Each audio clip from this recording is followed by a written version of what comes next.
It's us, the Snark Crew, plus our extra special guest, Emma, who is always Yes. supporting and giving us all the kudos in the chat and bringing all of the receipts. And we're so happy to Mhm. have her. We miss Amy. She's helping Santa tonight, so we're gonna do our best to She's pimping continue Santa on out. the She's third pimping day. Santa out.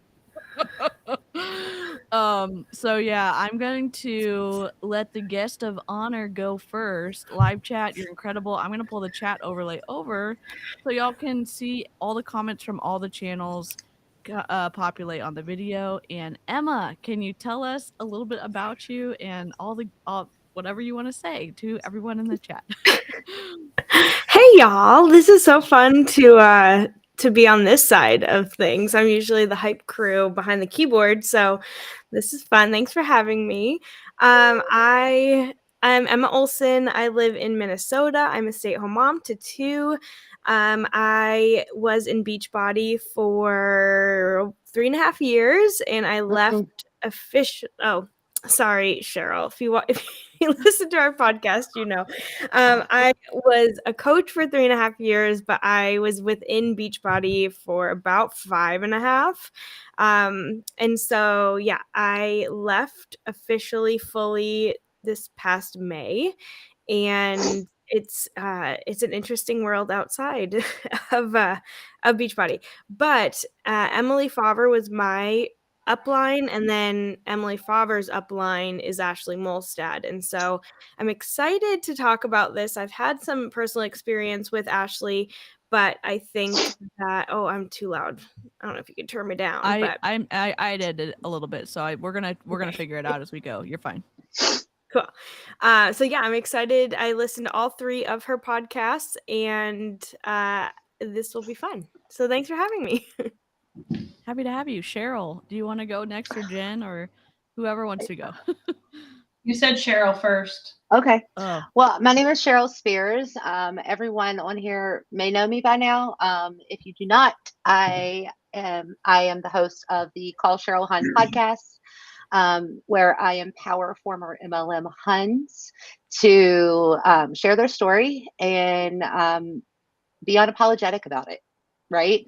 I was in Beachbody for 8 years, and I only hit Emerald. Um, Let me rephrase that. I was in Beachbody for 8 years, and I hit Emerald because my husband was always my first coach. And yeah, so that I'm basically here for the same reasons as everybody else, to make sure that we call out all the misinformation and the bullshit so that you all do not get scammed into an MLM like Beachbody. Go ahead, Jen. Hello, everybody. I'm glad I could make it. Time zones are crazy. Oh, it's so bright there, though. That's because I have my ring light on. It would be Oh, dark if I had it off. It'd be dark. It's dark. My name's Jen Baruso. I am a former Beachbody coach, now certified personal trainer, size inclusive fitness and trainer.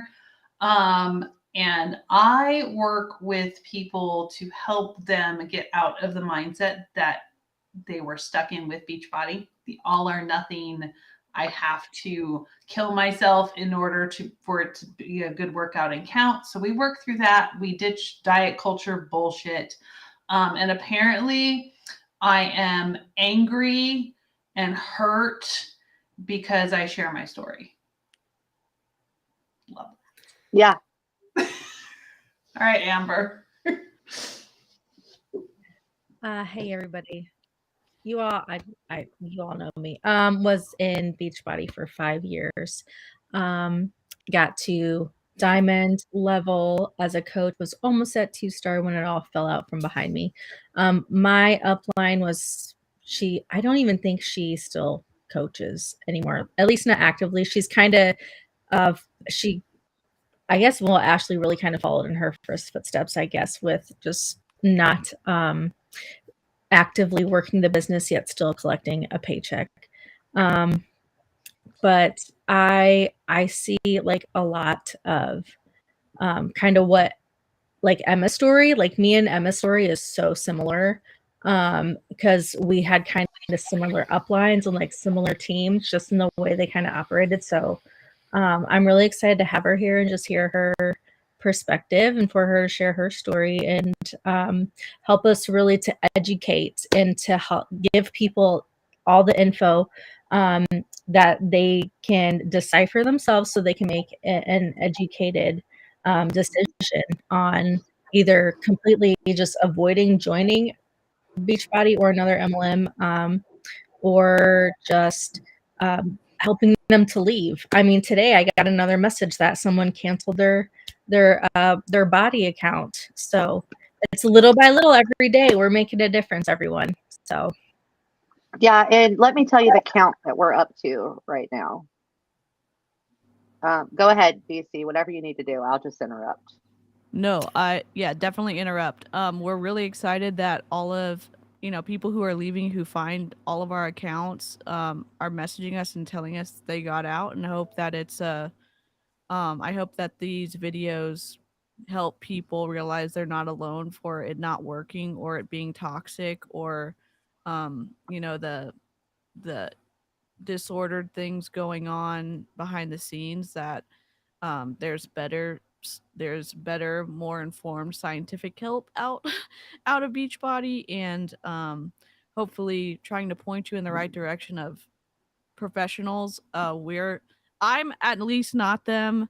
There's some disclaimers in the description before Cheryl tells us the good news about how many people have jumped ship, but there's some important disclaimers about trigger warnings, the type of trigger warnings that we're going to hear in these podcast episodes. And to give you a little bit of what happened, Ashlie Molstad dropped another podcast. And so I was crafting one night and I was like, I'll just listen. In the middle of that, I'm like, holy shit, I need to text the Snark crew because I was what is going watching on? live when she said that. I was watching and with Jen her. was and Jen and I are like, our brains are breaking right now. And not to be mean to Ashlie, it's very hard in my opinion. And we're gonna hear a ton from Emma, I hope. It was hard to process through everything in real time. And I was mostly like, oh my God, I'm going to keep coloring because my brain is breaking. And then like, oh my God, I can't believe she said that. So there's, if this stream may be too upsetting for you, definitely take care of your mental health. Hop out. We'd love a pity like, but definitely don't expose yourself if you think that it's going to be Yeah. too much. And let's make sure we get those disclaimers in all of the descriptions. Yes, for the they should be in replays. everyone's In description. there, right? Okay. Mhm. Yeah, so both of them, the one that any advice that you're going to hear on this channel tonight is not licensed advice. So I'm just going to read the description again just so we have it verbally for everyone. Yeah. So there's a trigger warning. We will review a podcast that discusses mental health, suicide, miscarriage, infertility, misinformation, and unlicensed therapy advice.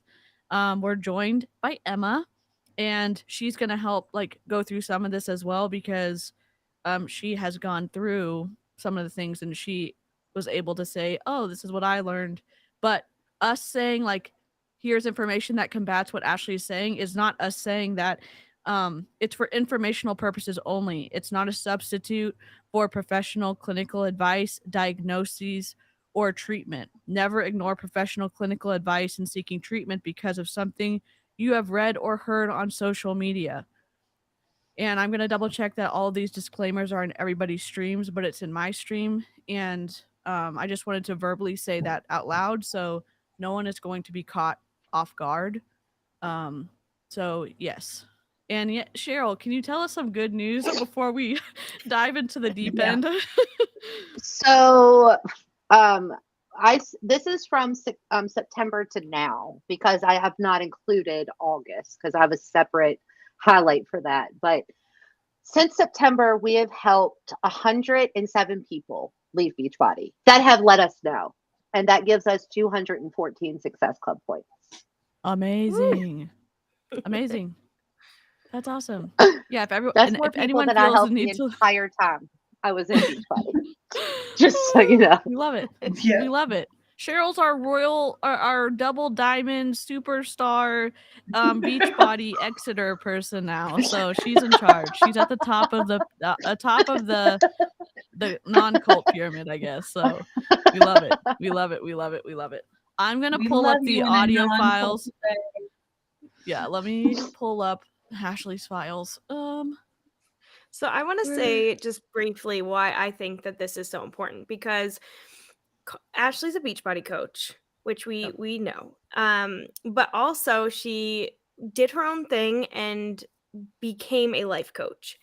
And I have people within my family who are therapists. And so it is very important to me that therapists speak on therapy related things, and anyone that's not a therapist who is not licensed really understands the boundaries that they have. That I understand that for Ashlie, this is a marketing tactic for her. And I didn't think that this would be until I listened to the episodes. I genuinely thought when she was releasing this podcast that it was going to be her phasing herself out of Beachbody. But then when you hear her praising Beachbody, talking about the hi Carl, I'm the problem. It is me and us. So she is not phasing herself out, and not only is she not phasing herself out, she is giving Beachbody credit for saving her, for her suicidal thoughts. She is giving that the platform, and there's so much harm in that, because you know that my opinion, what she's going to do is then circle back and say, this saved me, this helped me. And that is so scary, because if you are having suicidal thoughts, you should be speaking to someone who is a professional to guide you through that, to a therapist. There's a suicide hotline that you can call. You should not hire a life coach or join an MLM. And so there's a lot of harm we're going to unpack here. Amy, I'm for Amy, since she can't be with us. She shared the graphic in our group text, the life coach versus therapist. So I just want to read what is under life coach. So this is what a life coach is. And literally, I said this before, anyone can call themselves a life coach. Certifications are available. You can get it in a day. You focus on goals. You're supposed to focus on the future.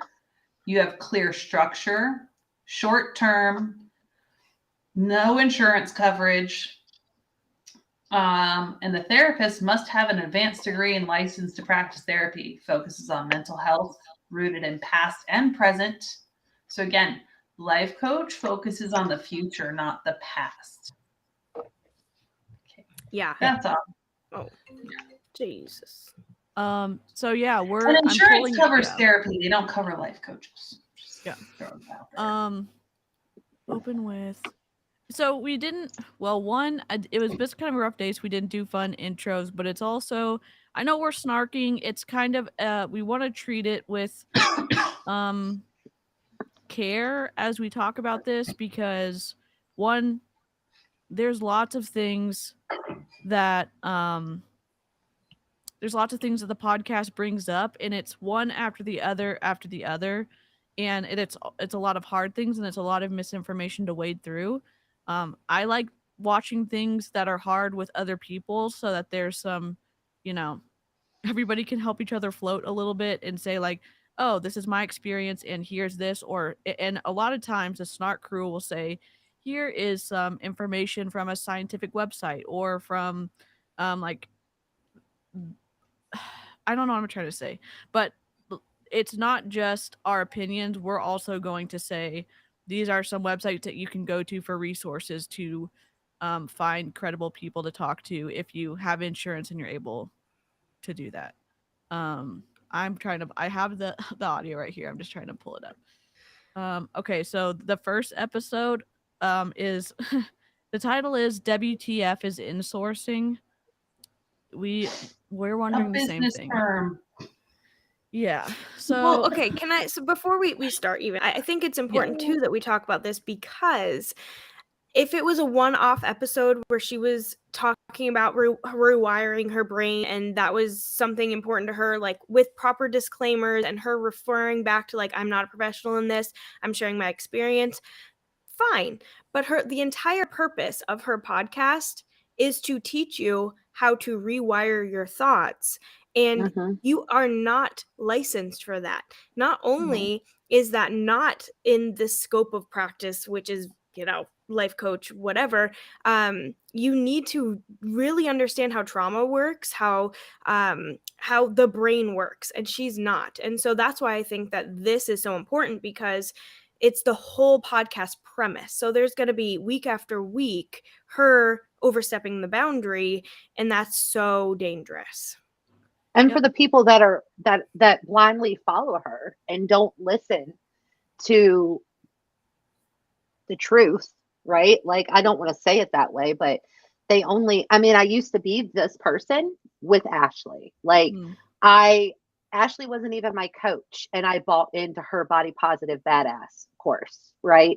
So much so that it didn't set well with me, but I decided to buy the second one, right? Yeah. So she's convincing, like Carl, she's very, yes. I mean, and people who have followed Ashlie for years and have not seen her red flags and just like blindly go and do whatever she tells them to do, this is really scary. Really and scary. I feel like a lot of also her like target audience now for her podcast is like Beachbody people. Yeah. So I just pulled up the life coach school, and this is from like the very first page. Your brain is the most powerful thing you have in the world. Everything you do and the results you create are all caused by your thoughts within the brain. When you learn to manage your mind, you'll be blown away at what you're able to create and how easy it is to build the exact life you've always wanted. The process is simple to learn and will create massive changes in your life faster than anything you've ever tried before. Are you ready to go all in on yourself? That's directly from the website. So she's taking their concept, first of all. Yeah, that's her intro, isn't it? Well, I was going to say close. that's Robin stuff. Isn't that her intro to her podcast? Yeah. And the messing around with people's brains, I'm not a big fan of it when you really want to work with a licensed ethical therapist, because when you're dealing with some of these like NLP, neuro-linguistic programming, you want to work with an ethical licensed therapist to do it. And some of these MLM people cross over in like large group awareness training and how to like convince people and stuff. And it is very interesting listening to Ashlie, and we're going to pop up the podcast, but it's interesting listening to what she's saying, because one, if you're like struggling to come out of an MLM, or you've dealt with stuff, or you're still processing through it, listening to her say some of these pretty harmful things, it can be shocking if you don't have anybody else to talk to, someone who can point you in the right direction, because I just want to say too, in order to get more information about the life coach certification through the school she went through with Brooke Castillo, you have to enter your email. Like, there's not a lot of information on the website. Yeah, you have to enter your email to get more. The pricing isn't on here. Nothing. It's just one short page. Learn more. That's them building their lead list. Collection. Yeah, it's sketchy. That's their lead list. It's behind, everything's behind like. Yep. That was my bad. I was opening iTunes. Okay. Again, another trigger warning. I know that I've said it. I'm gonna say it again. There's gonna be some very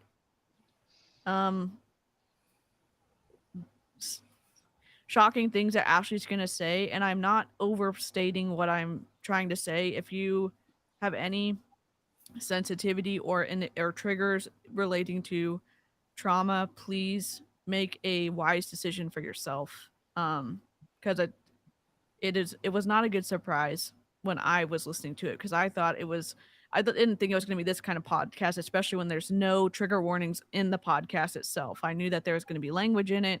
I didn't know that all the other stuff was going to happen. So Again, live chat, you're incredible, but in replay crew, if this is at the point where you need to hop out, that's okay.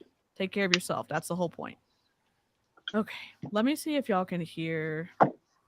Give me a thumbs up if you can hear the deal. Can you hear that? No? Dang it. Okay, let me womp womp. Okay, let me add And background. while you're doing that, I'm going to say Yes. to protect the consumer, which is what we're here for, right? Like, that is what we are screaming. To protect the consumer, there should be basic things. And that is disclosing things, trigger warnings, having disclaimers, and that would have been helpful, right? Anytime you mention abuse, neglect, anything, even using those terms, miscarriage, we have our brains are very smart, and they have protectors and managers that will, you hear a word and your brain remembers things that it is suppressed. And so let's try it out. Yep. Hopefully y'all can hear it now. Let's see. Yes. No. No. No. Play. Dang it. Hit play again. Um. No. No, ma'am. Dang it. I pulled it into the thing. What the heck's happening? Well, this is odd. Is it in Chrome? That's my answer for Yes. everything. Is it in Chrome? It's right here in the stream. Let's see. Let's try. Technical difficulties. We're besties, unfortunately. Let's see. Add a source. Let me try this.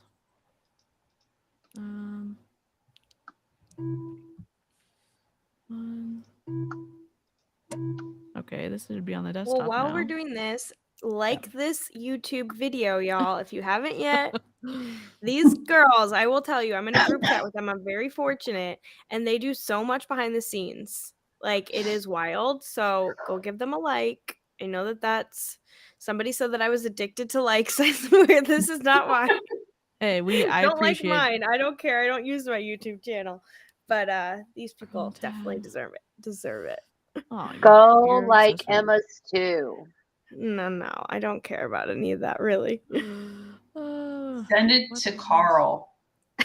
Go to Emma's Instagram and follow her 12 days of tidiness ish. Yeah, challenge. That's been fun. My house is I have been doing clean. it last night. Like, I have been doing it like behind the scenes.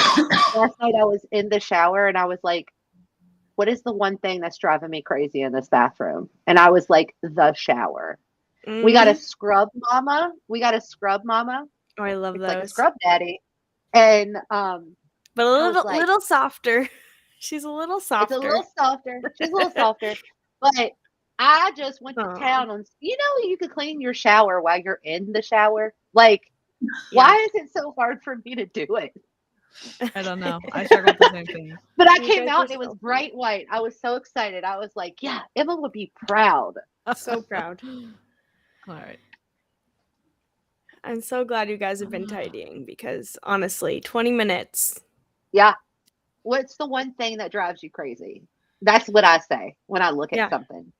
I'm like, what's the one thing that drives me crazy? Yeah. You guys. My husband's mess and I refuse to clean up after him. No?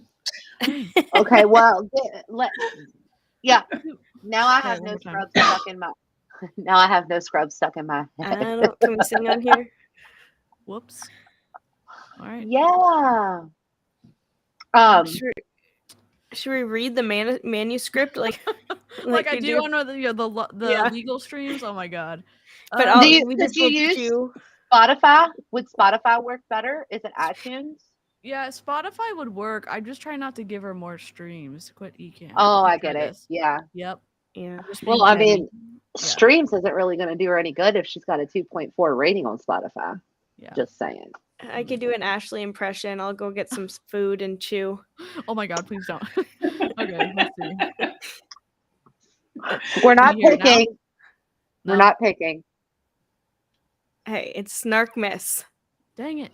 I know, but you know. The remove source. I don't know why I can't hear. I'm going to create a planner while we listen to this because that Okay. calms me. Just so y'all know. Let me just try Spotify. Darn it. Yeah, just give her a listen. Emma, did you get the digital version of the strength training journal that Cheryl made? Yes. I Do have you to like get my it? Yeah, I have to I don't have well, my daughter has a tablet, but I don't have I need to get an iPad or something. I You feel can like. download it on your phone too. I didn't tell anybody that. Oh, cool. I mean, I Oh, looked yeah. at it, but I didn't The In-Source use it podcast. yet. oh, I can hear yes, it. You can? heard it. And you might Yeah. be wondering, This? like a Okay, lot let of me people rewind it. did, what the hell? Okay. I didn't want people around Yes. me anymore who didn't like me for me. Woosah. And I was finally showing up as me. And I knew if everyone else left, at least I'd still have me. And that was terrifying and incredibly freeing. And what I found is that the people that stayed or the new people that came into my life loved me.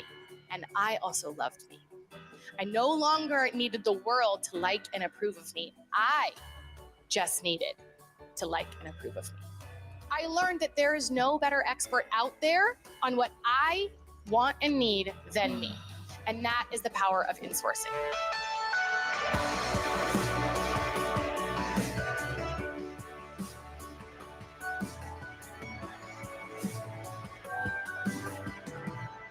Welcome back, or initially. I don't know. This is episode 1. So what the heck? I don't know. Welcome.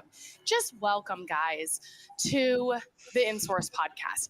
And you might be wondering, like a lot of people did, what the hell insourcing is. I getcha. But it is just what you would think it is. It's the opposite of outsourcing. And the reason that I decided the name for this podcast was going to be insourcing is because I actually insourced it. I initially outsourced it, and I asked on social media and friends a few different options. What do you guys think about the podcast? And a lot of people were like, well, I don't really know what insourcing is. So I worry, people won't be able to they won't seek it out, or they won't care to try it. And I'm like, I just kept going back to, but this really does feel like what I am trying to teach, the art of insourcing. And so today's episode, I thought, episode 1, I did decide to name the podcast this. Episode 1, let me help you understand what the heck it is, So Literally yes. I mean, that is, you would want anyone to understand the title of your podcast.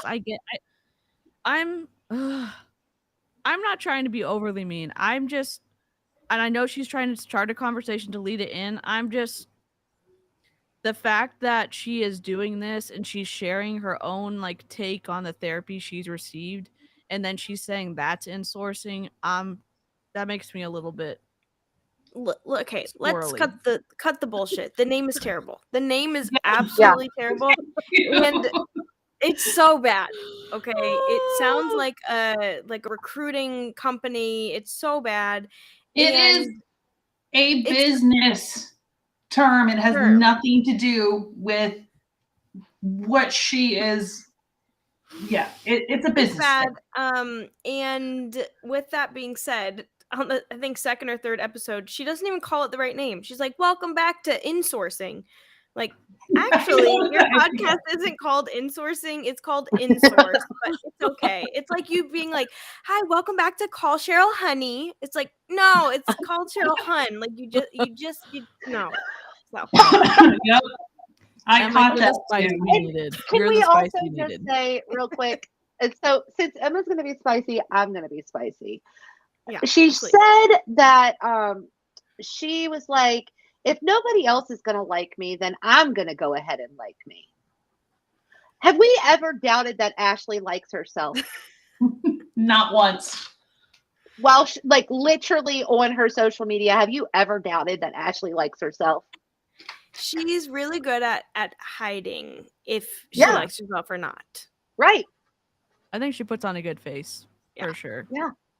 I just I guess part of me is like, oh my gosh, as someone who doesn't really like themselves sometimes, I go through ups and downs, I really like connect with parts of her saying like, "Hey, figure out who you want to be on the inside." And like, Emma said it best on her live the other day when she was trying to say like, "Hey, not in a like F you kind of way, but like I really like myself and I want to be around people who like me too." And I understand that part, but not not in the way that Ashley's doing it for sure. Yeah.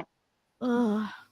Starting from our first day on the planet, we are taught everything that we know. The first day? From how we're expected to behave, what boxes we should check, even down to how much and when we should be eating. Even though I feel like how much and when we should be eating is a very innate need. It's a basic human need. But over the years, we are taught to not listen to our bodies, that we can't be trusted. Wait, Right? hold on, We're hold taught on. what kind of job we should pursue, how to dress. Jen's done already. She's about to Actually, burn that coloring and Jen book. knows this. We are actually born intuitive eaters. We don't need to be told how much to eat. And actually, when we are told how much to eat, that's when food things happen with us. Yup. So that is, first of all, misinformation. And again, also, this is a girl who says she teaches intuitive eating, or she was Yeah. teaching. Like it was. She knows who with it her- is. She teaches intuitive. Get it right. The Intentional foundation eating. of what helped her how to do intuitive eating was doing the containers of Ultimate Portion Fix. Mhm. That's what helped her not overeat Yeah, and with this is episode intuitive 1. eating. Hello, Amber. Welcome back. Welcome. Oh, Amber, we ain't even made it like 5 minutes into We're her 2 podcast minutes and yet. 25 Sorry. seconds in, and we're Oh, all pissed God. already. I was listening in the car. I'll I be quiet. was waiting for Peyton to get out of practice. All right. Oh my god. I'll be Married. What to look like, what goals to go for. We are essentially taught that everybody but you knows best what works for you. And some of this stuff is useful, right? I look at my kids now. If any of you are moms, you've seen it. We knew absolutely nothing when we came to the planet. Like, I look at my kids and something that we When do we every came day, to the planet. What was this Xenu? Like what's going on? What about crawling, walking, talking? They learn all of that from being modeled, but we don't have to teach them how to put one foot in front of the other. They learn that on their own. Yeah. But continue, Ashley. But continue. Yeah, if y'all are just coming in, we're only 2 minutes and 51 seconds into the podcast, so you haven't missed anything basically. Welcome. Yes, I can welcome. tell you the last time I colored, I think I was like 10. So this is a lot for me. Yeah, I should get I'm my- coloring on my Welcome. iPad, so. Oh. in our sleep, brushing our teeth. But it's actually a learned skill. It, like, you have to learn how to like rotate the toothbrush in your hand to get all the cracks of your teeth, and like what pressure to do and how to do it without drooling all over your plate, all over yourself.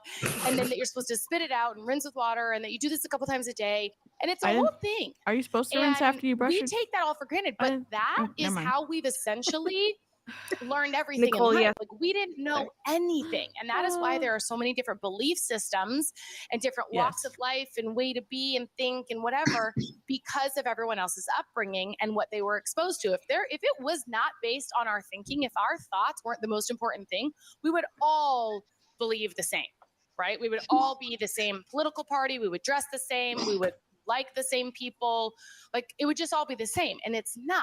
Because We our would be in a brains cult. are our superpower. We'd be in a cult. We'd be in Beachbody. Oh wait, we're not anymore. Oh my god. We would be in a cult. No, we love it. We love it. We love it. We love it. We Go love it. for I it. just like some of the generalizations she makes based off of like small things that don't really turn into like actual generalities. Thoughts It's or, just like, yeah. Well, she's like trying to sound like profound, like Yep. finding motivation in the most like menial sort of ways, like whatever. Like I'm just brushing my teeth and thinking about what I'm gonna make for lunch. Like, Yeah. It's not that difficult. not that hard. Man, I think it sounds like she's trying to gear up for a logical like platform to say the bullshit she's about to say, and it's just a weak start because you're just like, are we Yeah, getting it's like pranked right this. now? You're like, okay, and then it's like, Oh yeah. Then it's bad. It's bad. A lot of the stuff that we know and taught are useful, and they're stories that we want to keep, right? Stuff that has built us up, stuff that keeps us alive, stuff that keeps our teeth clean and hygienic, right? But some of the patterns that we were exposed to or things that we were told over and over again are bullshit, and it's just keeping us weak and holding us back. But because we're never really taught how much of life really is just created in our brains, that we are the writer, producer, director of our own experience, we're never really taught that. So we don't trust ourselves. I can't tell you how many clients I get on the phone with, and I'm like, well, what do you like? And they're like, I don't know.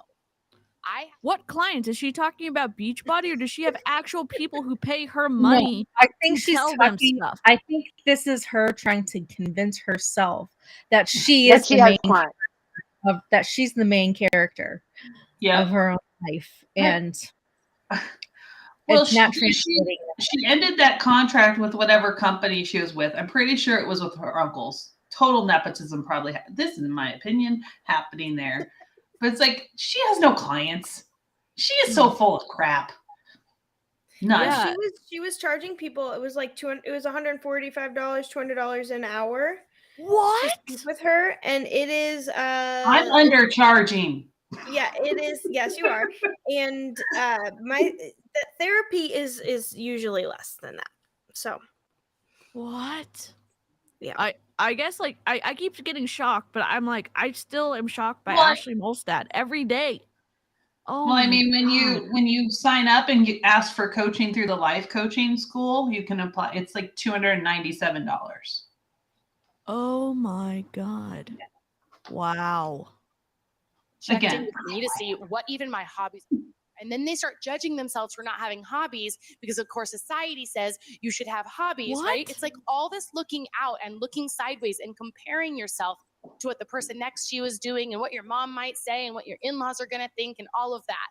Is she just using hobbies as an example of things like, oh, I don't do that, and then other people are like pressuring her? Because like I don't really give a shit if anyone has a hobby. You know what I mean? Like, I just don't. The only thing that I don't care if you do. I just with my kids, it's like I would like you to be involved in something outside of the house to get experience outside of the house, to meet people, to have different viewpoints, to try different things. And if you don't like it, try something else. Like today, my teenager's like, I think I'm gonna try out for volleyball in the spring. I was like, sweet. I love volleyball. And if, what happens if you don't make the team? He's like, I tried. Okay, cool.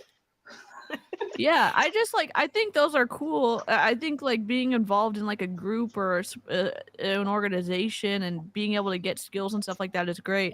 I'm just saying like, oh my gosh, you don't have like you're not a part of a book club, you don't have a stamp collection, you don't paint, you don't, I don't know, collect flowers. Like, are you judging people? Yeah, I mean, like she's judging people for not having a hobby. That's what I don't. Yeah. Is it? I don't like, care what you do on a Wednesday. No, I think she was. Ashley's judging people for having hobbies because she thinks they've been told they have to have hobbies, so that's why they have them. Holy, it's not. Okay, see, I completely. Amber, and my Either hobby way. is. What'd you say, Amber? What? Sorry. My hobby is plants. Oh, we love that. There you for go. Baking. I'm mostly like, yeah, and you're a great cook. Y'all definitely like drop some hearts in the chat for Amber's new hair because it's a whole moment. We love it. Heck yeah. Yes, Purple hearts it for Amber, is. For sure. A mess right now because even a mess, it looks really great. Yeah. Yeah, it does. Oh, I actually wait. Hold Yes. on. Yep. This is important. I just learned this. Instead of asking your kids, "How does it look?" you can ask, "How does it feel?" Ooh. Yeah. So Amber, how does your hair feel? Oh gosh, it feels so much better now that I cut all the dead ends away. Because I will say, I had COVID in September, and I've lost some hair like around my hairline and stuff. So I was hoping, like the bangs would kind of help camouflage that. Because I can admit that, unlike Autumn, who wears clip-on bangs, I still believe that those are clip-on bangs. That's not why I got bangs. Carol, your bangs are incredible. Because You already had bangs. Yeah. When I met well, you. I I got it from I you. need Botox. I need Botox. Anyways, how does it feel? Continue. It I love feels, that though. Amber, I think you It look feels like great to be on again. Marilyn Monroe-y. It's very Marilyn Monroe-y. Ooh, yes. Yeah, I could probably do my hair like that. It would just Yeah, you could. Yes.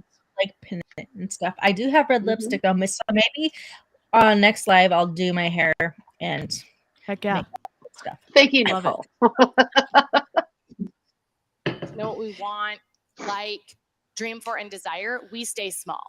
And when we stay small, we're easier to control. And that is the way that the world likes us, because when we're easier to control, we feed the system, we put money into it, especially when it comes to, body insecurities. That is a multi-trillion-dollar industry, the diet industry. You're in And it. cellulite You're was never in a She's in problem it. until someone decided, hey, And You're in it, she's ma'am. over exaggerating. It's a lot, but it's not multi-trillion dollars. It's brilliant. I feel like Ashlie takes her medicine and then she just goes on these rants and she doesn't remember anything she says in any of these podcasts whatsoever. Because remember, Cheryl, when we did when's my episode coming out, Cheryl, on the podcast? Because Actually, I think it's next week. Do you remember Amber's what you podcast. I don't think she remembers anything she said, to be honest. The whole time I'm like, what is wrong with Amber? Like, Amber is, y'all will understand. It's like either Amber doesn't like me or like something's going on with Amber. And I should have just paused the podcast and I should have just said, let's do this later. But at the end, I was like, Amber, did you take your medicine before you got on the podcast? And she was like, yeah. As a One kite. time I recorded a already podcast really with my chill. friend. I recorded a podcast with my friend Lindsay, and I had coffee, and then right after I had a drink, and I was on antidepressants at the time. And Oh, that was Lord. not a good combination because I recorded an entire hour-long podcast and I blacked out. I did not remember it. And I had to the next day say to Lindsay, I was like, literally, I don't remember recording the podcast. And like, thank goodness I didn't get behind a car or anything. So Yeah. warning to all y'all, don't mix things. Okay. And then Well, especially Amber's don't is- record the podcast. This is just I didn't even an FYI, a public service announcement. Amber's podcast is very good. Her interview is very good. She is very chill. It's a whole vibe, just so y'all know. It's just me. Listen, it was at like we were at like 2:30 in the afternoon on a Sunday. That's Yeah. my Yeah. that's It's my perfectly Prime fine. time. chill out time. No, you know- hey, I Wait told you to listen. already. You know what I No, mean? yeah, I have. Look, you do you, boo. I'd do it too if it didn't make me hungry, happy, sleepy the whole entire time. Oh my gosh. I can't wait to listen, Amber and Cheryl. Yeah. cream that would combat cellulite. And then it's like, oh, I guess I shouldn't have cellulite. Let's buy the cream, right? And so it's like all those little things add up, and we don't realize that we're thinking thoughts or that we're being exposed to things that are creating our internal belief system. We just think that we're looking at the world objectively, and this is what it is. I am fat, therefore I am disgusting. These two. What? I'm sorry. I should have also put a trigger warning for fat phobia, but I forgot that this part was in there. I should have just said Ashlie Molstad as a trigger warning because most of y'all know what he says. Yeah. As a blanket statement, like Oh. Yeah. that immediately be prepared for just like trigger warnings and Listen, she's not necessarily wrong that the messages that we receive oftentimes become the beliefs that we have about ourselves. But Yes. Yeah. it feels like her argument or her perspective is falling on the ears of people who she is manipulating and who she is putting into that. And here's why I left Beachbody, because I kept saying I'm body positive, I'm not fat phobic and all of these things, right? Which I truly believe that was in alignment with me. But then I would enroll people into this MLM that recommended side-by-side photos, that recommended portioning your food, that recommended thinking that you were a better human when you're smaller. And so I could Mhm. never fully stand behind my messaging because I was putting people into the ring of fire. If I was saying, and Ashley's done this on Body Positive Badass, she's recruiting the people who have disordered Yep. eating. And then Yeah. she puts them in there. She's like, I'll help you, which she's not able to do because she's not licensed or certified to do that. And then they wonder why this was triggering for them. You just put them in a triggering environment. Of course, that is Yeah. how our Yeah. brains are wired. So it's falling on the ears of people who shouldn't be hearing this message because you are literally handing them the tools to stay sick. Yes. Yep. I would have more You're respect right. for her if she had said, I spent a very long time participating in diet culture and being a part of the problem, and now I'm trying to change, and here's a few things that led up to me deciding to get deeper and deeper into Beachbody and to all this other stuff. It would have been different if she had said, um, you know, it's me, hi, I'm the problem, and I'm, It's me. Yeah. yeah, But you'll never and hear her say that. You'll never hear her She say that she said that. because She has said that once. She said it Oh. Well, once in a and Q&A, and I messaged her. I have the DMs. I will read them to you. uh-huh. Emma is the queen of the DMs and the Yes, she receipts is. and all of the things. So Ashlie went she did a Q&A. She was recommending Body Positive Badass at the time, like the first round. Mm-hmm. And people Yep. said how the question was, how can you recommend Beachbody and like be anti-diet culture but still recommend Beachbody? Great question. So I asked Emily, I was like, hey, how is she doing this? Because she's kind of making Beachbody look bad. And I was Beachbody coach at the time. So Emily said, I don't know, ask Ashlie. So I did. This was January 8th, 2021. I said, hey, Ashlie, I'm a leader on Emily Favre's team.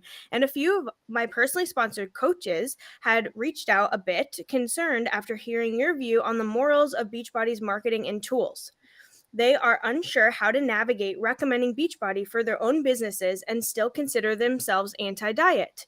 Any advice would be so helpful. She said, when did you hear my views and what made them concerned? I said, from your Q&A yesterday.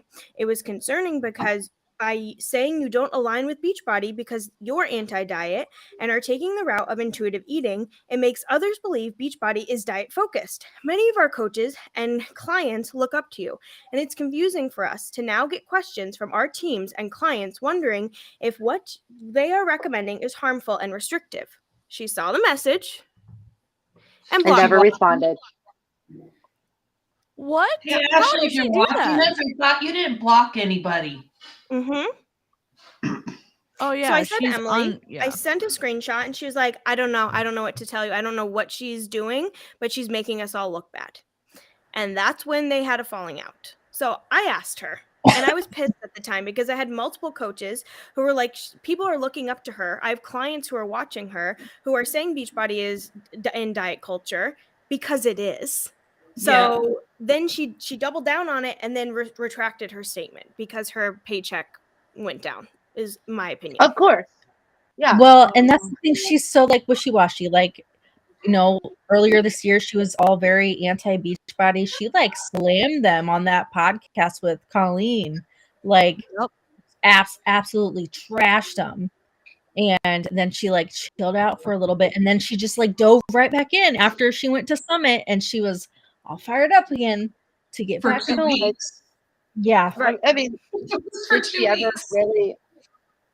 Did her and Shannon's team take Ever, off like like- they wanted? Remember? Locking Locking arms arms? with Shannon. I don't Okay. this is what I think. I think that they put a lot of time into recruiting at that point because they felt like they saw their numbers. They saw that they were failing and they tried and they didn't necessarily find their next Emily Favre and they said this is a waste of time. Let's go do our own thing, and they aborted mission. Yep. And that's not uncommon, right? We see Yep. this happen a lot. Mhm. Yep. So anyways, I did ask her and she blocked me. So Emma, I'm really interested to find this out. I know that we need to get back to the stream, and I'm sorry everybody, but so what happened? Like we just saw today that a big coach on Emily's team or Ashley's team left, right? Mhm. So, I mean, eventually Ashley's team is going to crumble, right? Yeah. But she has Yeah. Emily underneath her. So, how does that help her? So she receives about 10% of the cycles that Emily receives because of the team Okay. cycle bonuses. So Okay. as long as Emily is receiving team cycle bonuses, Ashlie will receive 10% of that because it's the Hmm. matching bonus that is received. Okay. And then her stars, like if she was still, depending on her star diamond, she would get Hmm. quarterly bonuses. I don't think, from the last that I've heard, she's not even a star diamond currently. And so she's not getting, you need to be 2-star diamond to get the cycle bonuses. And with her latest coach leaving, she was a leader on the team. I don't, all of her OG coaches are leaving. And so I don't, her paycheck will eventually crumble. Mm. But Wow. Emily she's getting 10% of what Emily cycles forever. Wow. Okay. Wow.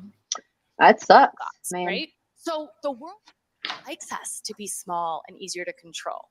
Because when we don't know our value and our worth, we don't demand more of ourselves or the systems or the people around us, right? But I want to introduce you to the concept in this podcast, just the idea that maybe they're wrong. Maybe there is nothing wrong with you. Because what if the problem isn't that you don't know what you want to do with your life, but that you think you should? What if the problem isn't that your parents failed you? It's that you believe they should have been different. That was for me, right? Actually, all of these are me. I did spend a lot of my life thinking that I should know what I want to do, that my parents should have treated me better. Well, my mom specifically, that my body was the problem, right? But what if your body is not the problem? It's just always that you've thought it was, because the truth is our thoughts control everything. Every single thing in our life comes down to our thoughts. The issue. Oh, okay. I know I'm supposed to probably let it keep going. I don't think everything in life comes down to our thoughts. I'm as someone who like believes in like very broad things sometimes, or I initially am drawn to like, does this rule apply to everything? I love it. I know that some things don't. So like if I and I don't know what you think about that, Emma, or other Snark crew members. What I don't think that everything in life comes down to your thoughts. I think some things are important in how you are like thinking and speaking to yourself in some instances, but I don't think everything does, because if that's the case, then what happens when you're the victim of something? That doesn't play out then. Yeah. I just want to say, like, I feel like it's a very privileged thing to say that, oh, the only thing you have to like worry about is negative thoughts in your Yep. life. Yeah. Mm-hmm. And any other aspect, you're completely fine.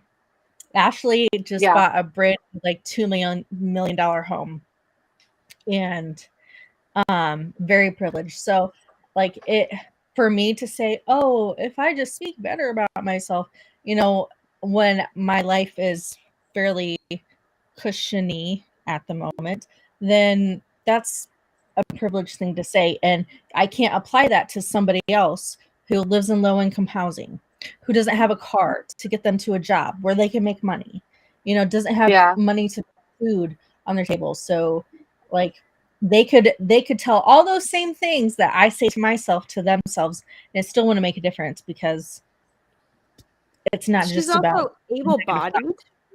You know, she's Yeah. an able-bodied white woman in America. Yep. So the She's fact so that your she's so thoughts, close. It's very like Sorry, Jen. bootstrap mentality, like pull yourself up by your bootstraps, you know, like that sort of thinking.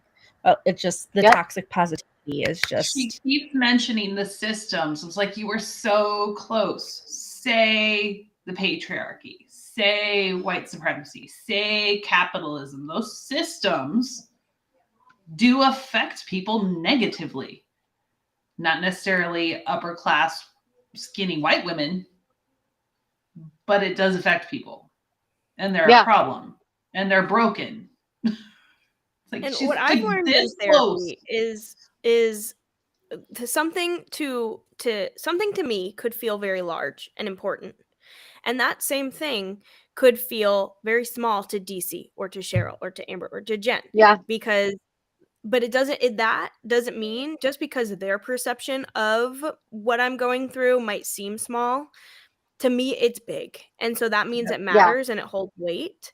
And so when you tell someone that you are just a product of your thoughts, when you start to have the thoughts, well, this feels big to me, you're continuously invalidating their experience and their feelings. And what we learn as parents is the first thing that you do is you validate a child. Yeah. And that is what she's doing the opposite of, in my opinion. Right. Yeah.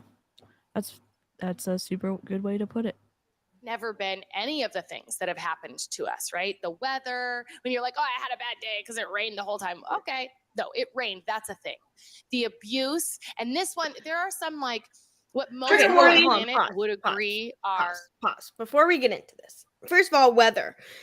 Yeah, the weather, if you're maybe sitting inside your $2 million house and it rains, okay. If you're homeless and it rains and you're freezing cold and you haven't eaten bad freaking food, day. it's a big thing. That's a bad thing. Yeah. It's your circumstance. I get there are people who are really struggling with their thoughts and are in a negative headspace where it rains and it's like the worst thing in the world. It's the worst thing in the world to them that day. Okay.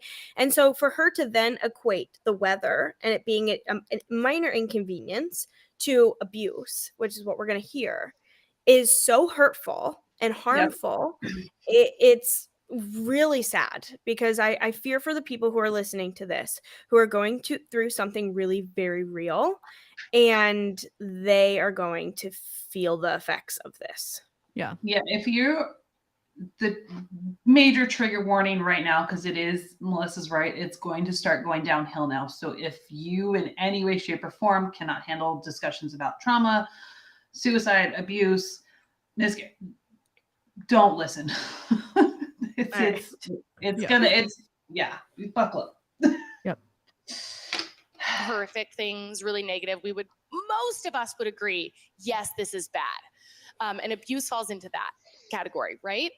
And so I'm not here to convince you that abuse isn't bad or that trauma that's happened to you isn't bad. But when you say, oh, why did this happen to me? This is so hard. I don't know what's going on, right? It's very weak. It's not empowering. And I want to get you to an empowered place. Okay. I'm gonna let Emma speak. It's the way that she said it, the tone of her voice, the actual words that she said. It's like, it's awful on top of awful on top of awful. So Emma, take it away. Being a victim is not weak. Okay, so I would first like to acknowledge that she's victim shaming. If you are a victim of abuse, you are not weak. I have been in an physically abusive relationship, and I can tell you that in the most vulnerable moment of my life, I was still not weak. Okay, and so for her to minimize abuse and to say it is just your thoughts is so hurtful, and it is not weak. One of the strongest people that I know was a domestic violence survivor. And that right there pisses me off. Yeah. It's the example is it's overstated and generalized. So for you, abuse is bad, period. So she could have continued with the weather example, and I would have maybe been more on board with what she was going with. But when you say abuse, neglect, abuse, that is bad across the board. I feel like as a DV and an SA survivor, I feel like she's trying to tap into that space, because what did Beachbody teach a lot of us was that you share everything so you can connect with people. And now they're telling people to niche down. Use your traumas and your tragedies as a way to help motivate you, to build you up and take you to the next level in your life.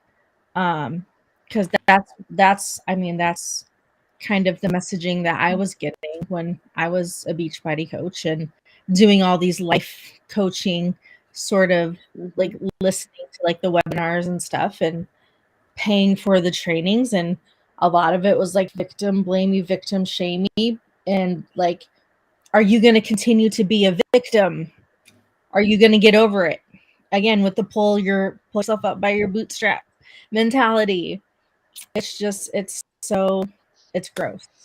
It's disgusting. Yeah. Because she's looking for her next like Emily Favre. That's why it's her ultimate goal. Yep. Yeah.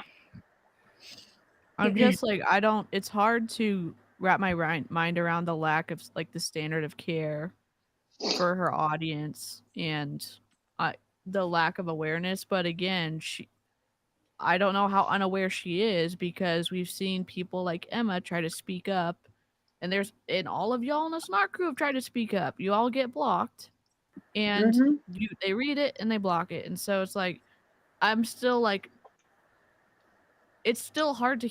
I mean, obviously, this is only the second time I listened to Ashlie, but it's like, I don't even have words to say because it's just hard to listen to it, and So I sent that quote to a therapist. Okay. And I said, "Can you tell me what your initial thoughts are about this quote, which is by someone who is not a therapist or qualified to speak on mental health?" And the therapist said, "Sounds like someone trying to counter learned helplessness in a very unskilled way." So I Googled learned helplessness because I am not a professional and I've never heard of that term before.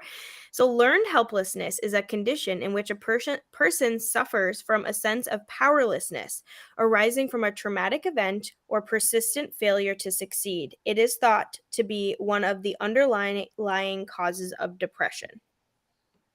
So she's essentially, it's a mental state in which an organism, I almost said orgasm. Sorry. Very different term. We're like teenage Organism boys.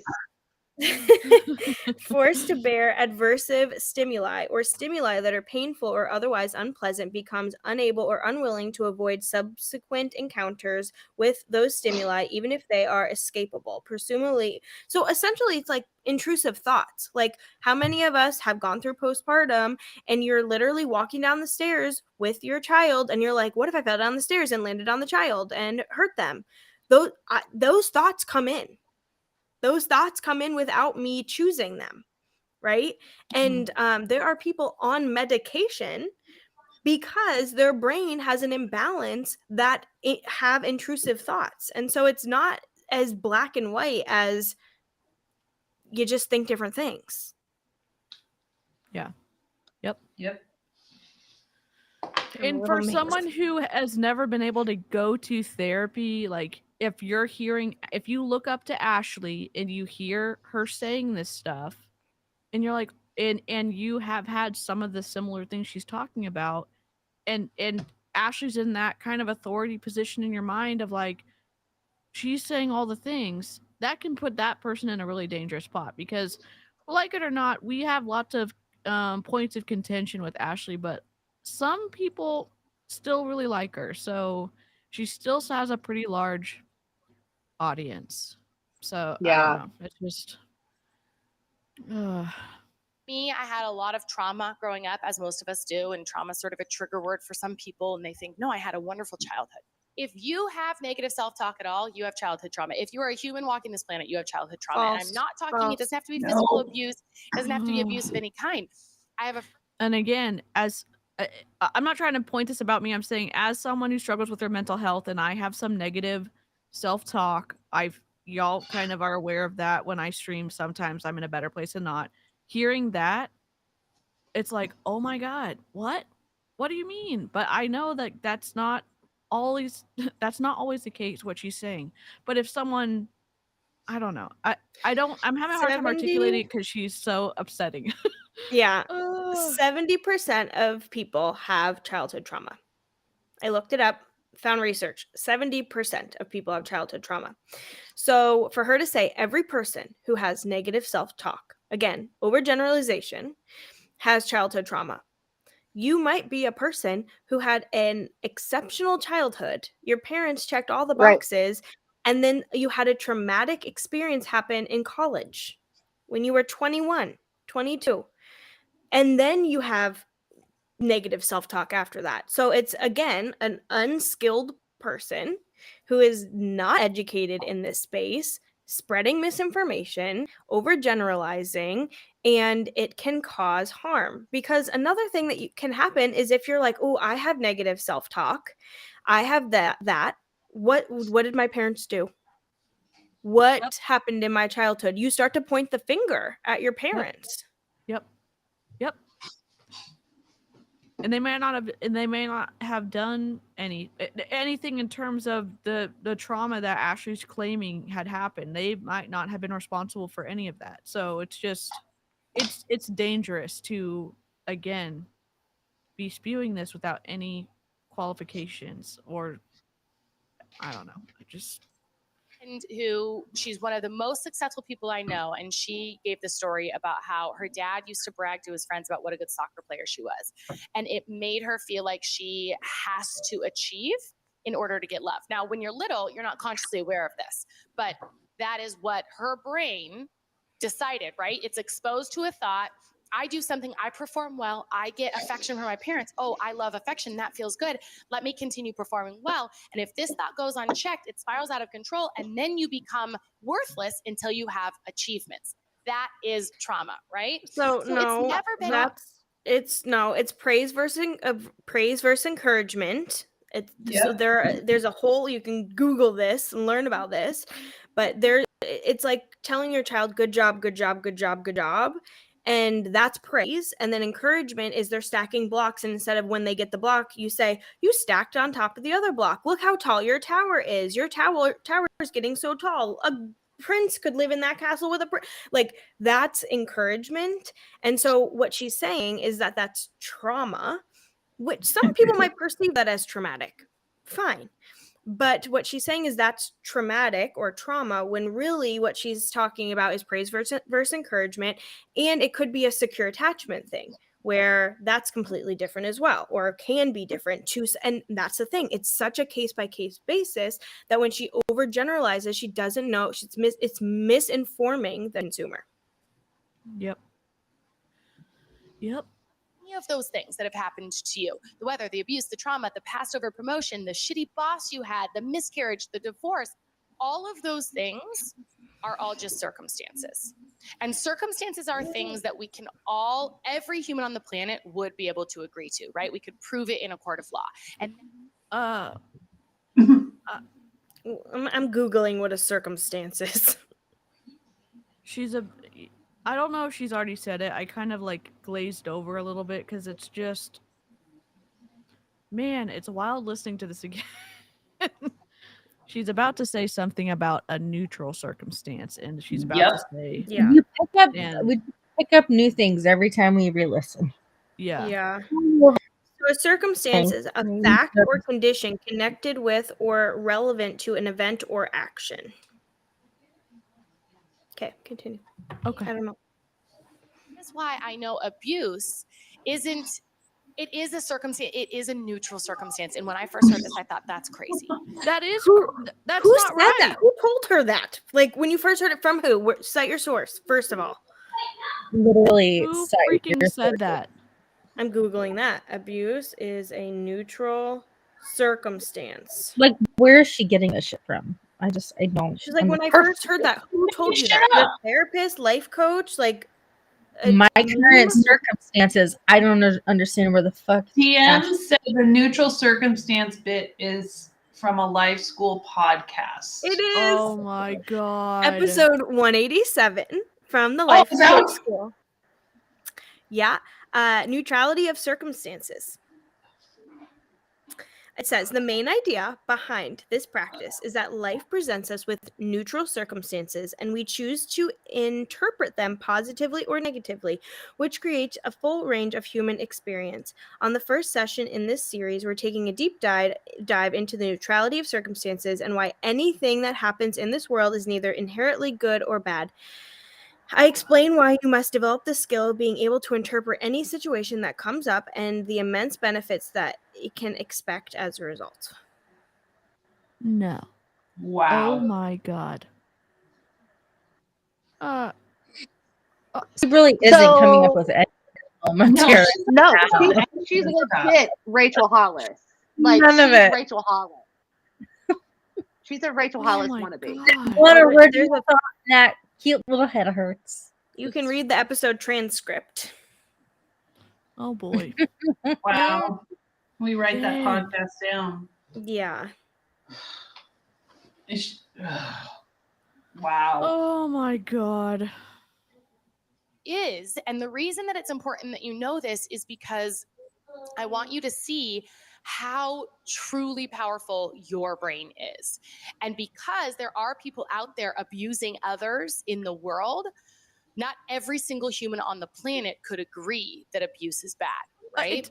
And now, What? Excuse me. I don't understand. Did she really just say what I think she just said? I'll rewind it 15 seconds or 30 seconds. Let's see. and that is why I know abuse isn't, it is a circumstance, it is a neutral circumstance. And when I first heard this, I thought that's crazy. But it is. And the reason that it's important that you know this is because I want you to see how truly powerful your brain is. Okay, so I'm reading the episode transcript from this life coach episode. There are 44 murders that happen every single day in America, and that's a stat I got off of Google. So we're just going to go with it. It may be more, it may be more, it may be less, but let's just say let's just say I'm gonna Google.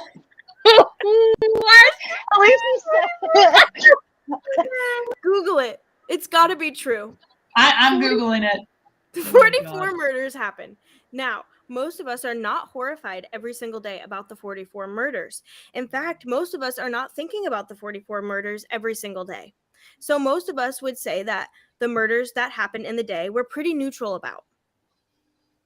Okay, we understand that murder happens. We understand we can't control all of the murder in the world, and we feel pretty neutral on a day-to-day basis about murder. And the reason why is because we're not thinking about it consciously. Now, if we were given details about I don't know if I want to say this. There would have been trigger warnings. There should have been in this. Yeah. 9/11. They talk about 9/11. Oh my gosh. so. This is her mentors. She listens I to look their at people who are podcast all the disabled. time. That's what it says. I look at people who are disabled, people that have horrendous experiences in their life. In my opinion, things that have happened to them that I think are incredibly awful, they have a very positive attitude about it. Two people can have the exact same experience, and one of them can use it to have a positive, wonderful life, and one can use to have a horrible life. And how do you explain that is if the event itself is a horrible thing, you can't. So you have to talk about the term circumstance. Oh my god. They are just facts. So yes, this is The difference in outcomes is healing, and like, am I right? I mean, that's the difference in outcomes. But also, like, to say, like, that person dealt with that trauma better because they're happy and Yeah, making a lot of money and, you know, have a family and look fine doesn't mean that their circumstance was neutral when they got abused. So that, Yeah. I mean, I don't know how to articulate it, but like Ashley spreading this shit and this other life podcast doing the same thing. I mean, maybe I'm like taking it the wrong way. Maybe they're not saying it in a great way, but I don't agree with that. And like, even if it takes you longer to work through, not work through, but like there shouldn't be a you limit have on how It you just heal. There shouldn't be how a fast limit you on how you yeah. work through anything. feels it feels so dismissive, right? Yeah. Like just very dismissive Yeah. all around. Because I think being with the dismissiveness, especially with like these life coaching sort of shady people, is they're looking for people that they can gaslight easily. And if they're just more accepting of like the dismissiveness and being complacent and accepting that, oh, maybe I am the victim and maybe I should just move on, then it's Yeah. oh my god, it's So, Yeah, I mean, and I think for me to take back like the way I said is the difference about how you heal. Like for me, when you see the two people, like when you see two people that maybe go through the exact same experience, but they end up having a completely different life, right? It's I'm not saying that it's like one person healed from it and the other person didn't, but it's the way that I'm not even going to say like it's your thought process, right? Like for me, I had a pretty crazy childhood. Okay? Like pretty crazy. And I remember when I was 18 years old, I moved out with my friends, right? If I would have moved out with the wrong group of friends, Cheryl wouldn't be the Cheryl she is today. You see what I'm saying? Like I was able to, and my mom's even said that because my mom was like, if you would have moved out with the wrong group of friends, you would have probably ended up being a drunk or some type of drug addict, to be honest. yep. Right. But I moved in with the right group of friends and yeah, we partied, but my friends kept me on track and brought me back down to earth, would call my mom if I got out of line. Right. Like that's what I mean by the difference yeah. because Well, and I could have been on two separate paths, but I was blessed enough to have the path that I took. and The people really, surrounding me. I mean, Ashley's trying to equate it to like circumstance, but really Yeah. there is decisions that we make too. Right. That Right. and sometimes we make bad decisions, and with those bad decisions comes us learning from them and Right. just learn not doing that again and being better from it. Like Yeah. it's And there's a lot to speak to that. There's so many to making a decision. Made a decision in a split second, and it was you were in fight or flight mode, and you made a decision, and it was the wrong one. But in the moment, that's Right. what felt the most safe. Like there Right. are protectors and managers that are wired in our brain, and it's so circumstantial, like depending on the exact circumstance. But Yeah. like Melissa said, two people can go through the exact same experience, and one can have trauma from it and one cannot. I mean, and it has Yep. nothing to do with how weak or strong the person is. And Nope. I go back to my sister and I a lot because my sister and I lived the same childhood, and I have moments that I recall and I perceived as traumatic, and she didn't. And we were going through the exact same thing, and we had we were different ages at the time, so our nervous system was wiring at a different time. Like there's so many factors that play into it. So Yeah. yeah. And because there are people out there abusing others in the world, not every single human on the planet could agree that abuse is bad, right? And now here's the other thing. I'm going to show you that your thoughts lead everything in your life, but then I also want you to see that you get the choice to continue choosing those thoughts. For me, I'm going to continue choosing abuse is bad, but there is still power in Abuse is bad in any situation. Abuse is bad. Abuse is bad. I think Yeah. everyone agree. Well, okay, let's think just like the most generous interpretation. Sure. The abuser. Okay, the person doing the abuse. Can't speak for everyone, but I would assume that the abuser knows that what they're doing is wrong. That Right. might be something that they perceive it as like they're getting, like they enjoy it, okay? So like, but they still know that that is wrong because it's wrong, right? It's like Jeffrey Dahmer. He knew what he was doing was wrong. Yeah. Yeah. He knew But murder was Ashley, wrong. what did Like, Ashley murder is say wrong. about what did Ashley say about that? She had compassion and empathy for him.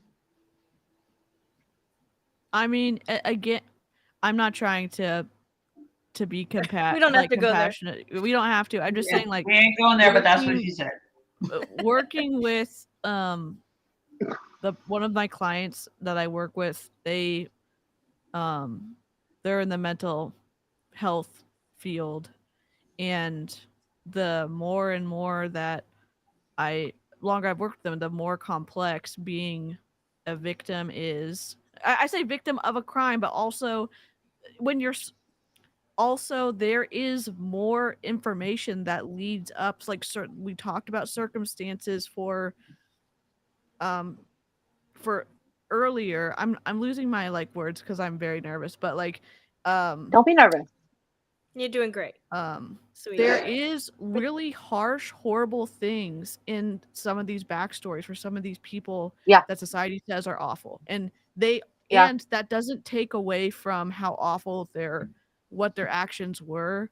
And I think we hope to like learn and intervene earlier when we can, but that is, both of those can be true at the same time, is what I'm trying to say. Like, and it's not just, oh man, they were born evil and they're just doing evil shit, no, you know? So like, I'm just trying to say, like, the circumstances also can impact the bad person. You can have empathy. Yeah, you can have empathy for the way that they were raised or the way that they grew up, right? Sure. Like John Wayne Gacy? No, the co-ed killer, right? The co-ed killer, his mom locked him in the basement and made him sleep on the basement floor, right? Like she treated him like garbage, and that's horrible, right? But then you see how, and it's the system that's broken because the system didn't step in and get him help, but they did try to help him, and he outsmarted them. So it's like Bundy. I mean, there's a lot. Look, I'm a true crime series. I watch it all. It's my favorite thing to watch on TV. So I mean, your girl goes to sleep with disappeared. So. My best friend in grade school was the most normal girl ever. Her parents were so nice. She had a nice house. But she murdered another girl when we were in high school. Yeah. So I had friends, 2 girls that went to my middle school, 6th and 8th grade, and they murdered their mother because their mother was going to send them away to live with their dad or a boarding, like the oldest was going to a boarding school and the other one, I can't remember what it all was, but they completely murdered their mom. And they were just, well, the older sister wasn't normal, but the younger one was. Yeah, I guess like what her saying that that she agrees that abuse is wrong, but other people might not. Like, it's wrong even if you don't see it as wrong. Like harming someone else, messing with their human rights, like negatively, like anything like that's wrong. Harming someone else is wrong, and even if you don't agree with that, that's not taken into account, because that's like, in that situation, that broad situation, like your perspective is huge. And so I just don't want anyone in the chat to listen to this and listen to Ashley and say, well, oh my gosh, what do you mean abuse is neutral? It's not. Abuse is wrong. Harming someone else is wrong. Is wrong. Yeah. So.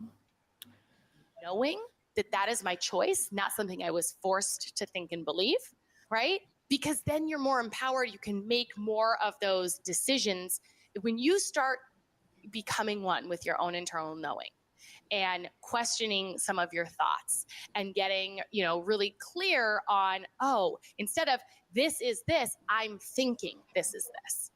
It's a subtle shift, but really powerful. So they say that life is 10% what happens to you and 90% the way that you respond to it. Who is they? Right? But Who's I they? think we have been living the opposite. I think it was like Michael Jordan or something. Life is 90% what happens to us and 10% our reaction. But I think we've had it backwards, because If you got passed over for a promotion and you think, oh God, I suck, I'll never make it, then that is how you show up in the world, right? You think that, you feel dejected, you feel defeated and insecure, and so then you don't pull up your seat at the table or throw your hat in the ring for the next opportunity. If you think, I could never stick to a diet, I always quit. Oh, I'm just supposed to be fat, right?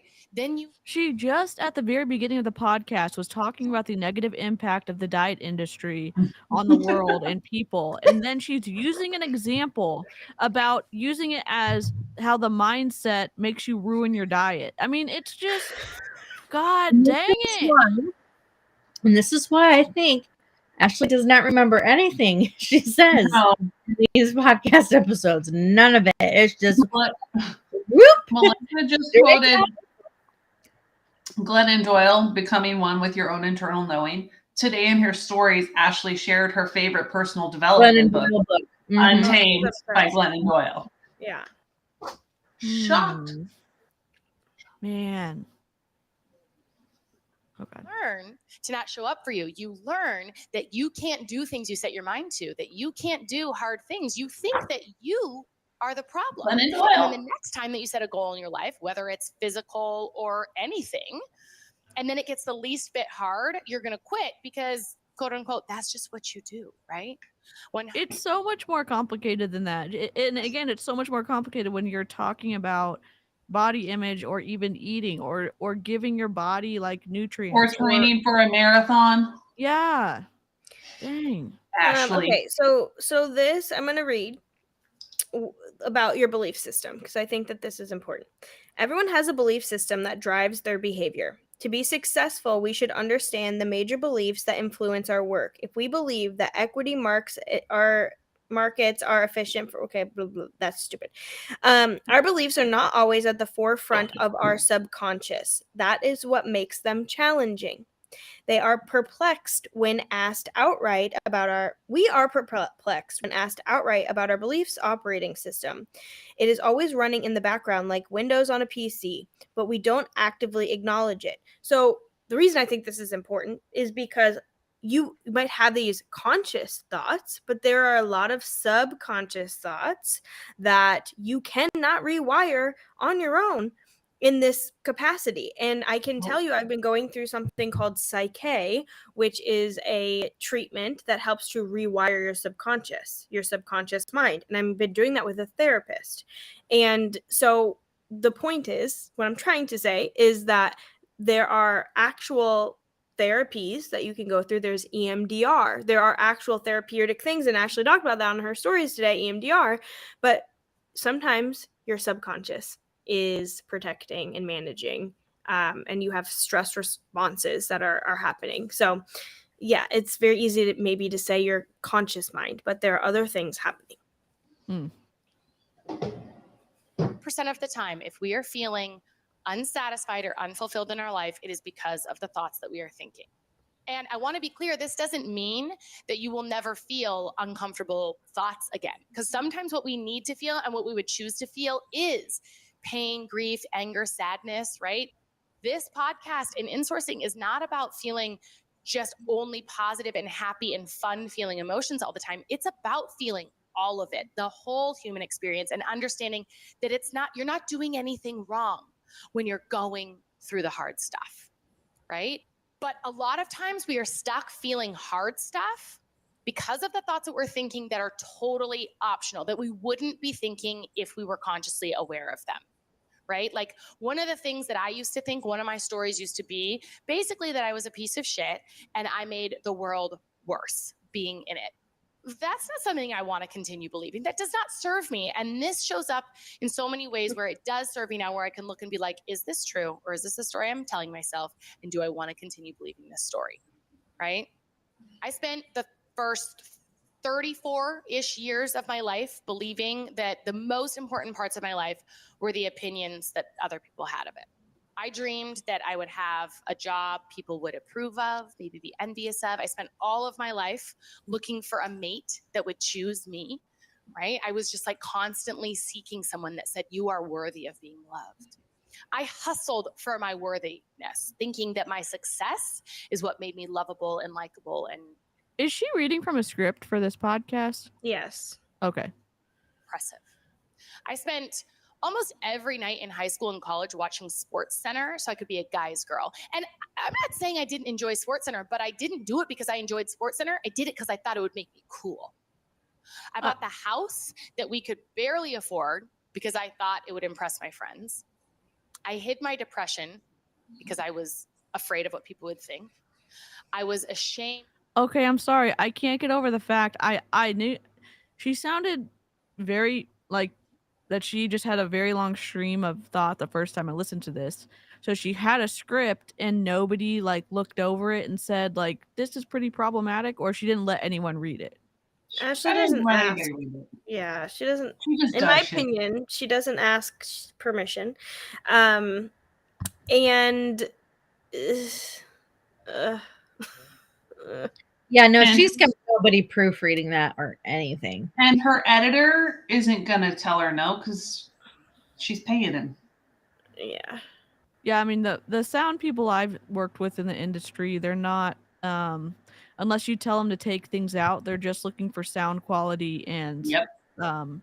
you know, the intro and the outro, but like I don't know. It's fine. It's fine. That's what I was gonna say. All of these things would be great for her to work through in therapy. Sure. Like these are all talking points that you should talk to your therapist about. Yeah. She said she found a therapist she likes, but it sounds more like she's going and working out some of these podcast ideas in therapy, and then she's resharing and regurgitating her understanding of what she's getting from Ashley her. said last week or a few weeks ago that she's never been in therapy before. She's finally found a therapist. hard things. You think And then, so she says, I finally found a therapist. I've been waiting for this person or whatever, right? Yeah. She said she's never been in therapy. And then on her Q&A today, she said she's been in therapy throughout her life. Yes, she's been amazing. I've done lots of therapy over the years, and it is worth shopping around until you find the right fit for you. I got lucky finding her on a Google search. I chose her because she is a life coach and clinical therapist who does EMDR therapy. She had a wait list when I reached out, and she was worth the wait. That was in her stories today. Yeah, but I wish I screen recorded. Maybe somebody did. But before her first session, she was like, I haven't been in therapy. And I was like, that's incredible, because if her story is about having suicidal thoughts and all of that, therapy. She Like, had tried therapy. a She therapist didn't at have the access to beginning. therapy. She tried a therapist at the beginning of the year, and she fired them because it was over virtual, and she couldn't get over the laundry in the background. Oh, Yeah, That was I the remember beginning of that the year. story. Yep. but yeah, I understand some people don't have access to therapy in the capacity where but she can, in my Yeah. opinion. Yep. I agree. Of my authority, I chose the job that I thought others would envy. I lived well outside my means and accrued thousands in credit card debt just to keep up with the Joneses. So no one thought, oh, Ashley's barely making it. I binged and restricted for years, thinking that if I just made myself small enough, that I would finally be worthy of taking up space. And after all of that, after all the years of showing the world the version of me I thought it wanted me to be, I was depressed. I was more than depressed. I was suicidal. I hated myself. But the irony is, I didn't even know who I was. Like, I hated myself, and I didn't even know who myself was enough to hate. I just knew I didn't like any version of me. I showed the world a watered down version of me, which also meant when people complimented me, I didn't believe them because they didn't know who I really was. And when people didn't like me, I agreed. I'm like, that sounds about right. That's how I feel about me too, right?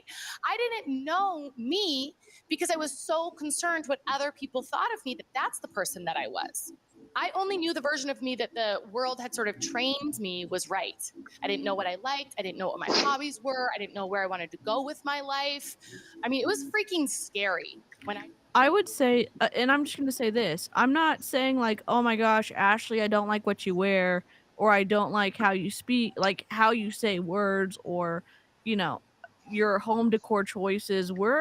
I mostly critique Ashley for the diet culture shit she spews and the not giving people what they paid for, like the deceptive business practices. And Yep.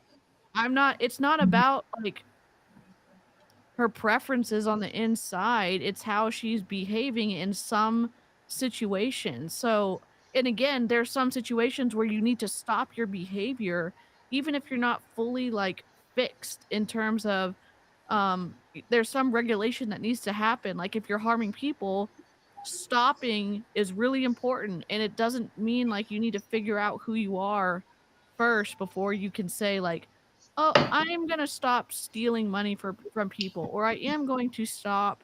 Um, I don't know what the list of like things that you can get in really big trouble for, like fraud and all that other stuff. But I don't know. I'm not. I think that Ashlie is behaving sometimes in a way that we're coming for her and like the person she's trying to be, and it's like I'm just here because you're just using deceptive business and recruiting practices, and you're, in my opinion, harming people like with diet culture. And I don't know. I don't know what y'all think about that, but I wonder if she's seen my last reel I did on her. I haven't watched it yet. I can't wait. Can't wait to see it. I think that we might not be coming for her that way. I think that there are people who are very unkind to her. Sure. There are people who really prey on every single thing that she does and speak very negatively of her, and that must be really hard. Yeah. Yeah. Yep. So I agree. think that I'm proud of you guys for really sticking to the message, because I mean, one person can think that Ashlie is annoying and the other person can think that she's endearing, and that's really none of her business, and it's not the internet's business either. Right. So if you keep it as we're pointing out things that are of harm or misinformation or deceptive, I think that that's important. And me and And Cheryl hurtful. talked about Yeah. Cheryl, you and I talked about that on my episode of the podcast, how we focus on the behavior. Behavior, not the person. Not the person. Behavior. Because once we resort to like ad hominem attack sort of things, it just completely, it cancels out everything the message that we're actually trying to get across, which is pointing out the behaviors, deceptive behaviors that are learned and how it's learned, and just bringing out the facts with a little snark thrown in too, of course, but it's about behaviors and educating on that and helping people see through all of the bullshit and the smoke they're trying to blow up your asses to get you to join their teams. So yeah, and my hope is like, if you're on Ashlie or Emily or any these bigger teams and you're watching this stream, gosh, I hope that maybe you take some of this to heart, or I don't know, in a miraculous situation, maybe someone sends this video for Ashlie to watch, but it's not. Our hope is like for limited change behavior. We're not saying Ashlie, like, if it's your jam to like, I'm not talking about what you like or very surface level things. I'm not talking, again, I know I'm reiterating this, but it's like, I'm not trying to not make you Ashlie. I'm just saying, like, please stop lying to people. Please stop using deception to recruit. Please stop participating in diet culture, and that's harming people at a very large scale, in my opinion. Please stop. And that, I don't know. It's just, I think that is she ever gonna listen? I don't know. I think that I'm like, no. I'm sorry. I think that, like, I want to make it a point about like, we didn't just listen, or if we still have more left, that's okay too. But we didn't just listen to Ashlie's podcast to make fun of it, right? Like to say, oh, look at Ashlie basically messing up again. The name. The name. But the thing is that, like, let's say Ashlie, I mean, because everybody can have a podcast. I mean, you can, right? All you have to do is download an app and everybody can have a podcast. But The difference between a good podcast and a bad podcast is when you're actually talking about things that you've went through and how you have healed, but also letting people know that just because this helped me doesn't necessarily mean it's going to help you, right? Yep. The way that Ashlie comes across in her podcast is that this is how it should be, this is how it works, and I'm telling you what to do. And I'm demeaning everything that you've ever thought about your life, whether if you went through a miscarriage or anything, right? And that's bullcrap, right? She can talk about, she's been through those things. So it's like, why can't you make it, this is how I healed through it, right?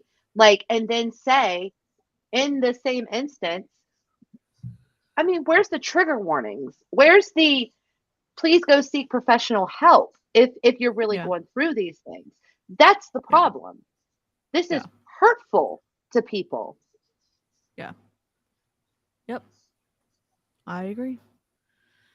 Decided that I was going to let go of all of the rules and create a new identity. Yeah, and I didn't do this. We can save the rest. There's about 7 minutes left, and I can put it on 1.25 speed. Let me see if I can speed it up. Hold on. Here we go. 1.2. I didn't do it overnight. I dipped my toe in the pond. Brene Brown and her work has been some of the most impactful for me. So one of the first personal development books that I remember reading is The Power of Vulnerability, or actually listening to. It's a presentation, so you can't read it. But Power of Vulnerability is a 6-part presentation. And in it, she asked the audience, how many of you, when you feel like you're, showing up brave and showing your vulnerable side and you're scared to say something, how many of you, when you share those things, think it makes you weak? And everyone's hands go up. And she said, okay. And how many of you, when someone else shares their vulnerability with you, when they share things that they're afraid, to shine the light on, how many of you think that of them as brave? And everyone's hands go up. And she was like, that's the thing, right? We all have skeletons in our closet. We all have things that we carry shame over. And there's nothing that you could carry that is so awful and disgusting and, mortifying that it's going to send people running. And more than that you won't be met with a chorus of people saying, me too. And I remember at the time feeling, because I was just coming out of the suicidal phase of my depression and really the deep, deep depths. And I was terrified to share that because I thought, here I am. It was at the beginning of, my public journey when I started sharing multiple times a day. And I thought, here I am trying to build this business, get people to trust me. And then they're going to learn that I'm struggling with my mental health. Certainly, they're not going to take me seriously after that. And so I was terrified to share that. But I knew that I had to, because I am nothing if not coachable. If someone that is living the kind of life that I want to be living tells me to do something, I'm going to do it. And Brene Brown showed up with a sense of freedom and ease. It made so much sense. I'm like, I'm going to do this. I'm going to share. And then I started sharing, that I liked the color pink. And I was afraid of that because I thought I was a girly girl. I used to be so ashamed of the volume of my voice. And I started just allowing people to think I was loud. It started with just little things, and then it moved into big things. And what I learned about all of them, all of these things that I hated about myself, are the things that made me unique and special. And if I didn't reject them, then I didn't tolerate hanging out with other people who rejected them. A part of it, I'm sad that she felt that like her voice was too loud and she didn't like that about herself. I genuinely no one should feel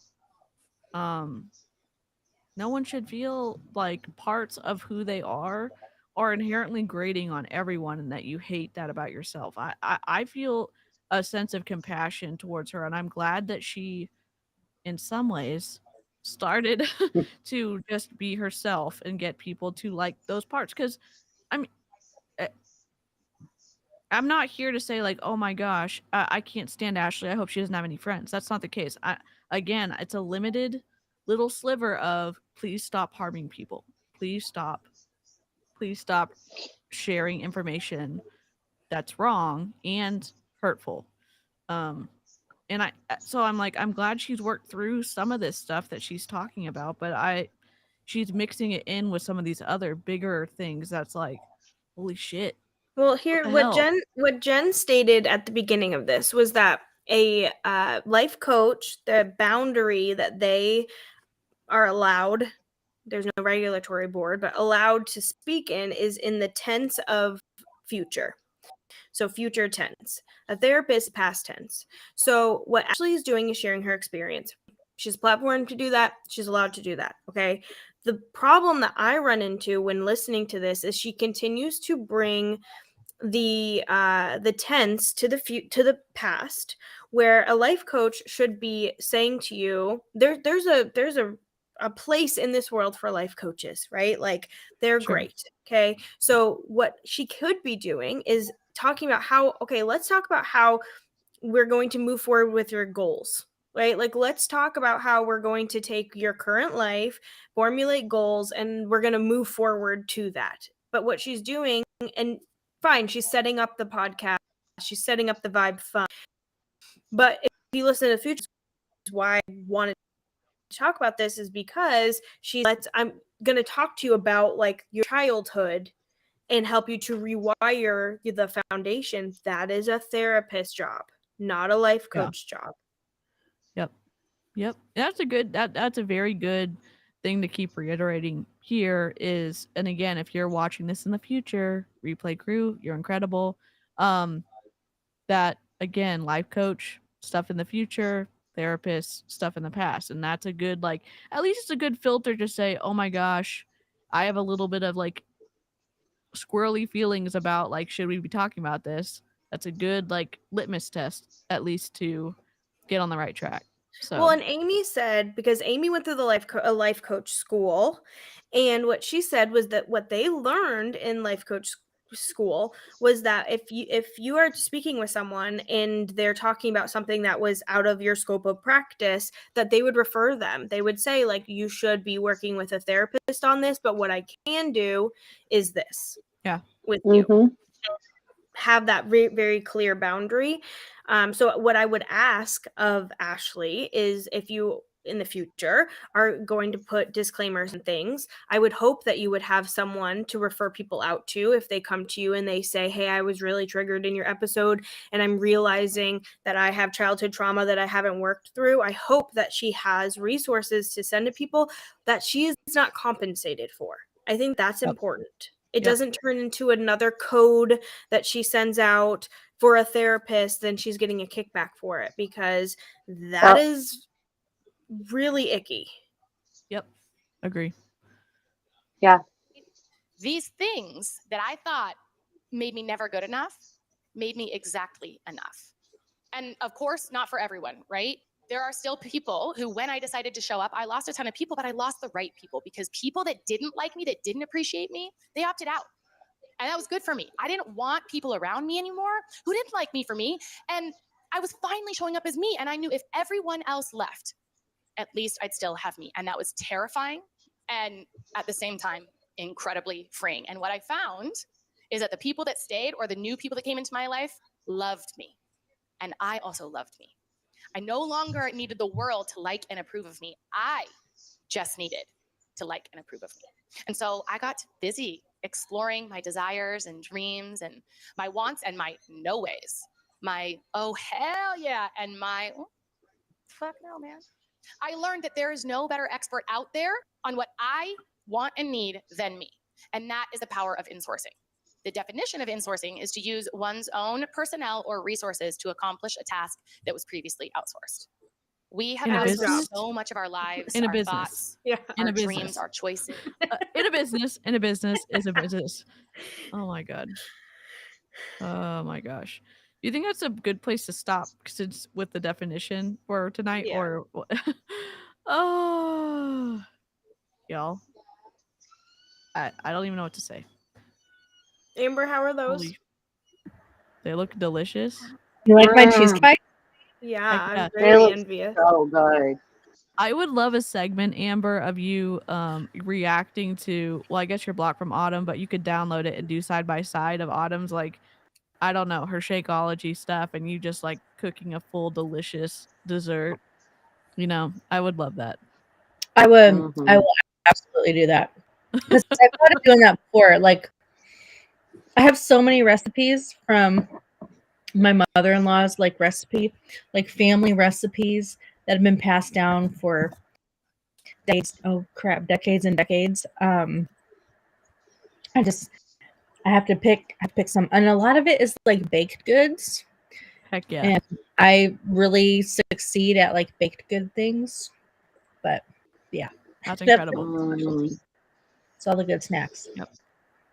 Yep, Amy is the one who has the life Yes. coach certification, and she was the one that was giving us the information about the before and the after in terms of like what you can do and then who you need to refer and stuff like that. So, and there's ethical life coaches out there who have integrity, who know the constraints of what they can do, and they operate within those boundaries. So it's not us trying to be like, oh my gosh, life coaches are the worst. No, there we just need to know like how to operate, and also as the consumer, if you're looking for someone to receive help from, like, you understanding what they can and can't say too, so you don't get twisted in the process, because that can happen if someone in that position is operating out of their boundaries. So, well, that's an hour and 51 minutes snark, kind of a somber snark for day 3 of 12 days of Snarkmas. We have more maybe more lighthearted snarks coming for the rest of the days, and maybe Emma can join us again. This is our little baby request, but don't want to cross any boundaries, but you're always welcome. Mhm. Loved your input. Thanks, guys. It was incredible, and yeah, I don't know. I'm just so happy to get to be on these streams with everybody, and that we get to do this and try to start increasing like the reach of addressing things without the ad hominem, which sometimes happens in these commentary videos, and not in these ones, but in commentary videos, and hopefully it's gonna continue to be able to provide that for everybody who watches these. So Mhm. Yeah, day 3. a good point to that we didn't talk necessarily about is that life coaching is not regulated. So Good there's not point. necessarily somewhere we can go report things about what's being said, and that's also, and that's a problematic in itself. But you Yeah. just pay someone to keep you valid. And if y'all need the coloring page for day 3, it's on my my page. Oh, You can look color how it on good an that iPad. is. Easy, that's You can good. It you can drag and is. drop the colors on Procreate. That's how the file's set up. So if you just want to have a coloring moment or a drag and drop moment, you could do that on your tablet. So, or print it out. It's on my bio. So, yeah. Thanks everybody, Thanks, and we will everyone. catch you on the next live stream. Bye.